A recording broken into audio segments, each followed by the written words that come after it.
That's all right. So, hi everybody. Finally, the podcast idea has made it out of the drafts, and I have my first guest, and I'm very, very grateful to her because yes, it's quite daunting. But I've done this before. I've spoke to people before, but there's something about it when it's your idea. About like getting it out there. So I'm really, really happy to introduce in the studio we have Scarlet from Blame Scarlet. Hello, how are you? Hello, hi, how you doing? Doing great, thanks. So Scarlet, we need to talk about how did you come up with the name Blame Scarlet first of all, because I think it's a pretty class name. Well, thank you very much. Wanted to start this pop punk project, and with any new project that you have, definitely had that kind of blank canvas feeling of just, I don't know, there's almost too many options. I was like, how can I narrow this down?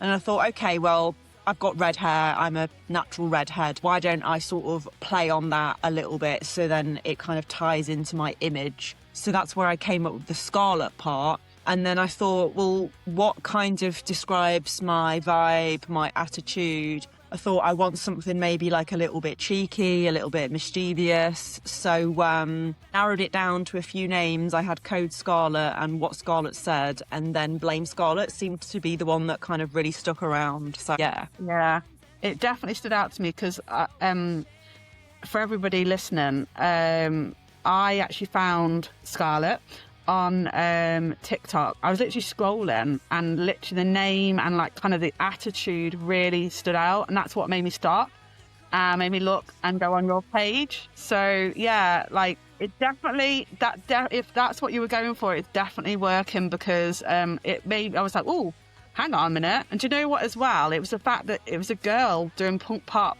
by herself, which there's not many of yous about. I mean, being a girl doing pop punk is kind of weird anyway, and then to be doing it as sort of a solo project is even more weird. So yeah, I was kind of struggling a little bit with how I can get myself across with my image and my pictures and stuff. So I'm really glad that you kind of got that vibe. Definitely. So what got you into, right, we'll start with what got you into music, properly into music? Oh wow. What got me into music? So, yeah, I suppose just like most people did as they were kids growing up, listening to CDs in the parents' car in the back, listening to all sorts. My mum has got quite eclectic taste, so that could be anything from Bon Jovi to Roxette, The Prodigy. So, yeah, I had a fairly good kind of palette, I suppose, from a young age. My dad was really into the Beatles as well, so that was a pretty good foundation. And then when I was a teenager, I started listening to pop punk.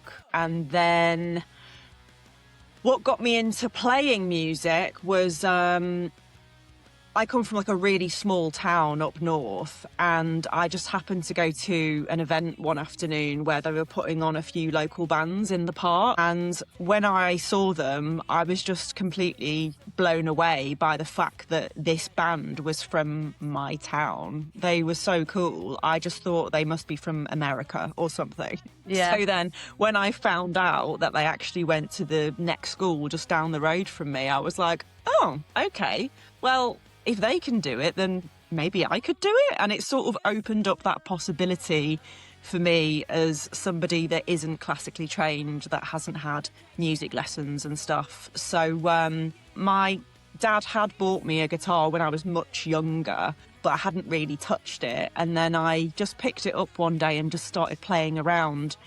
And I showed him something and I said, I think this might sound a little bit like Blink-182. I'm pretty sure it probably sounded nothing like Blink-182 at all. I wasn't even in tune, but, you know, the enthusiasm was there. So that was when he then showed me my first chords, and then I started to learn Beatles covers in my bedroom when I was about 15. So really kind of grateful that I grew up in a time before YouTube, because it meant that I had the concentration to actually be able to learn how to play guitar. I'm pretty sure if I grew up, you know, at a later date when we had all of these distractions, it probably wouldn't have happened. So that was my entry point into it. So basically you're saying thank you for not having modern technology when you were growing up so much, because then you would have got easily Thank you for distracted. boredom. Yeah, brilliant. Thank you for boredom. Absolutely. We need that in order to get us to actually create, I think. Yeah. And so what are you working on at the moment? We've heard like a snippet of a song that might be coming soon. I'm hoping, because it's brilliant. Like, yes, it's on its way.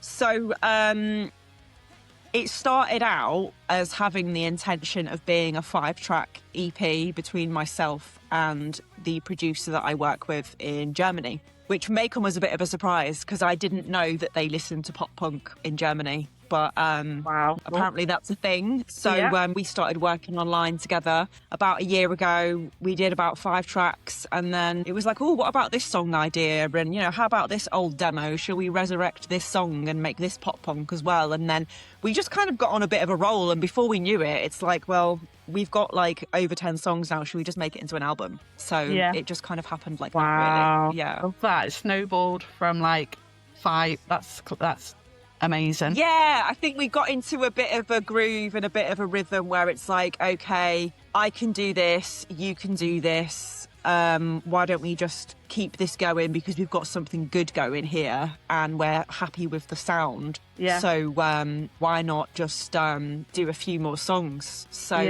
they are going to be released very soon on Spotify and all of the streaming platforms. So hopefully in the next week or so. Brilliant.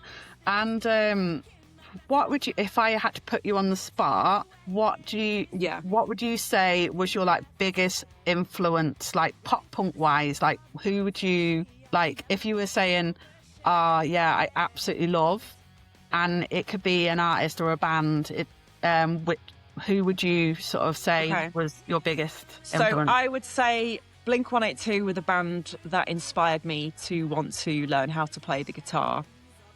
And Alkaline Trio were the band that inspired me to want to write songs. So I love Blink-182's energy, but with Alkaline Trio, there is a certain depth and darkness to the lyrics that I really enjoy, especially as it's sort of in parallel with what are normally quite upbeat and melodic tracks. It's almost like you hear the song and you don't realise that he's talking about something incredibly dark and twisted, because it's such a cheerful tune, and I quite enjoy that contrast.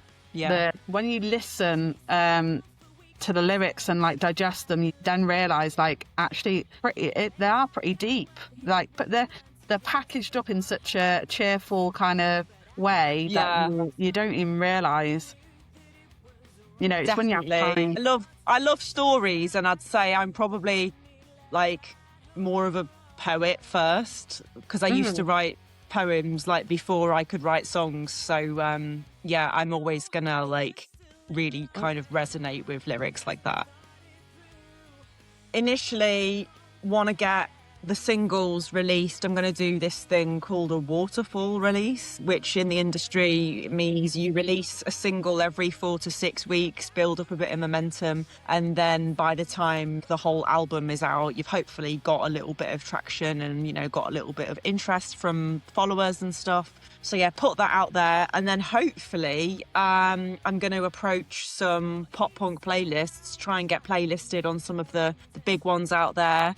And then my other big goal with this project is to actually pitch for film and TV placements. Yeah, I actually did a course during lockdown about sync licensing, so I know a little bit about that side of the industry, and I've had a couple of songs here and there placed, so that's kind of the big goal for me with Blame Scarlet. Yeah. Well, the timer's still going. My songs into film and TV probably isn't very punk.